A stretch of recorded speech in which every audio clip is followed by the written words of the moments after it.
Hi everyone, welcome to the day 5 of 30 days 30 queries series for UPSC EPFO APFC new examination. और आज का जो doubt है वो है प्रिया झा का। इनका डाउट है कि सर मेरी डेट ऑफ बर्थ 29 सितंबर 1992 है और मैं पिछली 2 बार से इस एग्जाम को नहीं दे पाई हूँ क्योंकि मैं स्टेट पीसीएस एग्जाम की तैयारी कर रही थी। बट इस बार मैं फुल प्रिपरेशन के साथ एग्जाम में अपेयर करना चाहती हूँ। तो ये जानना चाहती हैं कि क्या इस एग्जाम के लिए एलिजिबल हैं या नहीं है। ये हमारी वीडियोस फॉलो कर रही है, हमारा कोर्स भी इन्होंने परचेज कर रखा था। तो ये जानना चाहते हैं कि भाई किस तरीके से इनको अगली साइकिल के लिए अप्रोच करना चाहिए। फिर पहली बात तो मैं आपको बताना चाहूँगा कि अगर आपकी डेट ऑफ बर्थ 29 सितंबर 1992 है तो आप एपीएफसी एग्जाम के लिए एलिजिबल रहेंगी for the next exam cycle अगर नोटिफिकेशन सितंबर 2027 से पहले आ जाती है। उस केस में आप 35 क्रॉस नहीं कर चुकी होंगी तो आप एपीएफसी एग्जाम के लिए एलिजिबल रहेंगी, बट ईयू एग्जाम के लिए आप एलिजिबल नहीं रहेंगी क्योंकि आपकी एज ऑलरेडी 30 क्रॉस हो चुकी है।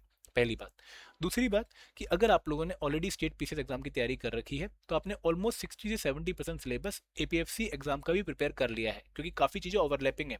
आप स्टेट पीसीएस में हिस्ट्री, पॉलिटी, इकोनॉमी, साइंस वगैरह प्रिपेयर करते हैं तो वो कंपोनेंट्स आपके एपीएफसी एग्जाम का भी पार्ट है। तो आपने वो ऑलरेडी प्रिपेयर कर रखे होंगे। आपको 40% सिलेबस एक्स्ट्रा प्रिपेयर करना होगा।